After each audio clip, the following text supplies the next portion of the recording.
Este fue sin duda un año atípico para Bolivia.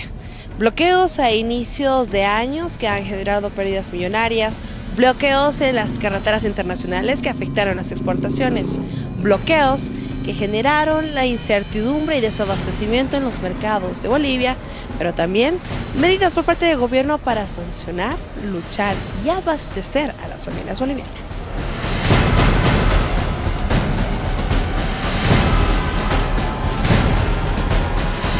Enero de 2024. El primer bloqueo del año se llevó adelante el 3 de enero. Este estira y afloja entre sectores sociales tendrían en común el censo y la prórroga de mandato de los magistrados. Pero no sería hasta febrero que Bolivia sufriría el primer golpe a su economía, pues perdió $1.000 millones en tan solo 16 días de bloqueos. Además, el sector industrial perdió aproximadamente $171 millones. Las importaciones se vieron afectadas en 122 millones. Y si no fuera suficiente, el sector turístico perdió $84 millones, tomando en cuenta que se acercaba la época de carnavales. Yo había llegado antes de que el bloqueo me agarré y mi esposo tuvo que retornar y se hizo coger con el bloqueo. Ahora él está prácticamente en el camino, ¿no? Sin poder llegar a casa, no hay como por decir si me falta algo para decir que me envíen nada, pues nada, estamos así. A menos de 2 meses de iniciar el año, los empresarios privados alzaron la mano, presentaron un proyecto de ley a la Asamblea Legislativa para poder modificar el Código Penal para endurecer las sanciones contra este tipo de medidas. ¿Cómo? Se propuso incluir el tipo penal de obstrucción a vías públicas. Demandamos a la Asamblea Plurinacional la aprobación de la propuesta de ley que penalice los bloqueos, planteada por el sector industrial en el mes de enero de este año, contemplando penas económicas y de privación de libertad para quienes destruyan y deterioren el aparato productivo. A 2 meses de concluir el año, Bolivia recibe una puñalada que la deja herida de muerte.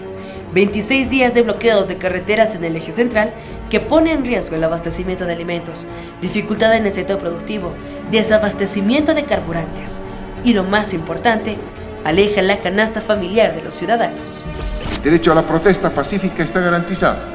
Sin embargo, cuando este derecho a la protesta en sus acciones vulnera los derechos colectivos de terceras personas, esta situación genera una grave conflictividad en el país, afectando a la gran mayoría de todos los habitantes de Bolivia.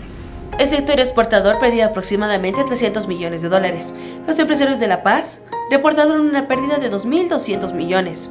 El sector productivo del aparato estatal perdió 970 millones.